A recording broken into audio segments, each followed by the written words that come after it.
اللہ نے آپ پر مجھے اولاد سے نوازا ہے تو آپ اور میں اس اولاد پر نگران اور محافظ ہے۔ حقیقی مالک اس چیز کا اللہ ہے۔ اسی طرح سے اللہ نے مال عطا فرمایا تو آپ اور میں اس مال کو اللہ کے احکامات کے مطابق خرچ کرنے والے تو ہیں، نگران تو ہیں، محافظ تو ہیں، لیکن حقیقی مالک اس کا اللہ ہے۔ تو اس سے یہ بات معلوم ہوئی کہ آپ کا اور میرا وجود اور آپ کی اور میری اولاد، آپ کا اور میرا مال، ان تمام چیزوں کا حقیقی مالک اللہ ہے۔ انسان ان پر محافظ اور نگران ہے۔ اب جو محافظ اور نگران ہوتا ہے اس کو اپنے وجود پر، اپنے مال پر، اپنی اولاد پر اپنی مرضی سے کوئی حکم لاگو کرنے کا حق نہیں ہے۔ انسان اپنے وجود پر، اپنے مال پر اور اپنی اولاد پر اپنے حقیقی مالک کے حکم کے مطابق ہی احکامات لاگو کرنے کا اور ان کو سکھانے کا پابند ہے۔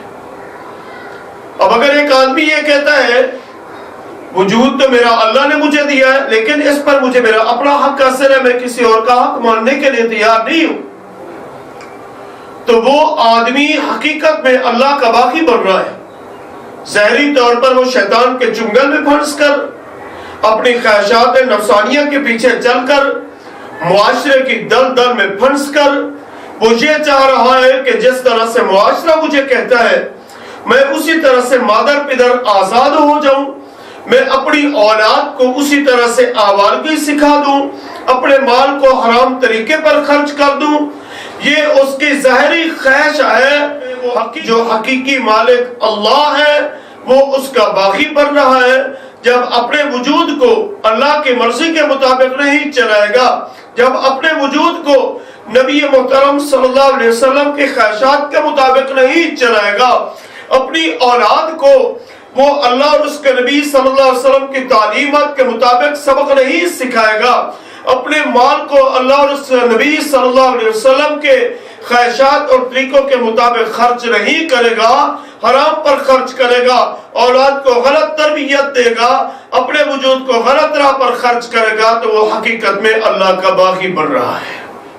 ہمارے وجود پر ہمارے اللہ کا حق ہے، ہمارے وجود پر ہمارے نبی محترم صلی اللہ علیہ وسلم کا حق ہے، ہمارے وجود پر ہمارے والدین کا حق ہے، ہمارے وجود پر اسلام کا بھی حق ہے۔ تو آج ہم یہ پرکھنا چاہتے ہیں، بعض لوگ معاشرے کے اندر یہ فضا پھیلا رہے ہیں کہ میرا جسم میری مرضی، یعنی یہ جسم میرا ہے، اس پر میں جیسا اپنا کام کرنا چاہوں، مجھے کوئی روکنے والا نہ ہو، مجھے کوئی ٹوکنے والا نہ ہو، میں اپنے جسم کو حرام کاری پر لگاؤں تو مجھے کوئی روکنے والا نہ ہو۔ نہیں نہیں، یہ سوچ بالکل غلط ہے۔ انسان اس چیز کا مالک ہوتا ہے جو اس کی اپنی ہوتی ہے۔ آپ کو اور میرا وجود تو آپ کو اور میرا اپنا ہے نہیں، اس کو ہم کیسے اپنی مرضی سے چلا سکتے ہیں؟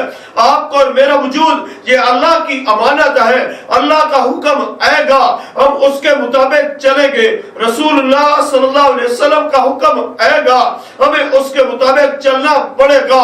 اللہ نے حکم دیا کہ اپنے جسم کو میری مرضی کے مطابق ڈالو، میں اللہ تمہیں حکم دیتا ہوں اپنے جسم کو میرے احکامات کی طرف لے آؤ، میرے حلال احکام کو سیکھ کر اس پر عمل کرو، تو پھر تم میرے کامل بندے بن جاؤ گے۔ آج ہم انسان ایک مادر پدر آزادی کی سوچ کی طرف چلے گئے۔ مرد ہے اس کی سوچ بھی آزادانہ ہوتی جا رہی ہے، عورت ہے اس کی سوچ بھی آزادانہ ہوتی جا رہی ہے۔ مرد یہ چاہتا ہے کہ میں جیسی صحبت کے اندر بیٹھوں، جیسی مجلس میں بیٹھوں، خواہ وہ بری ہے یا اچھی ہے، مجھے ہر جگہ پر بیٹھنے کا حق ہونا چاہیے۔ عورت بھی یہی چاہ رہی ہے کہ مجھے ہر جگہ پر جانے کا حق ہونا چاہیے، مجھے ہر قسم کے لباس میں گھومنے کا حق ہونا چاہیے۔ کہ کیا ہمیں اسلام اس چیز کی اجازت دیتا ہے یا نہیں دیتا؟ ہم اسلام کے آئینے کے اندر اپنے حقوق کو پرکھے، اسلام کے آئینے میں اپنے حقوق کو دیکھے اور پھر اپنے آپ کو اس آئینے پر پیش کر کے یہ دیکھے کہ ہم اسلام کے حقوق کے مطابق چل رہے ہیں یا نہیں چل رہے۔ دیکھیے آقا علیہ الصلوۃ والسلام نے یہ فرمایا قرب قیامت میری امت کے اندر عورتوں کی حالت یہ ہو جائے گی، ایک وہ عورت ہوگی کہ جس کا سر بختی اونٹوں کی کوہانوں کی طرف ہو جائے گا۔ میرے نبی مکرم صلی اللہ علیہ وسلم نے فرمایا قرب قیامت عورتیں لباس پہنے ہوئے ہوں گی اور ننگی ہوں گی۔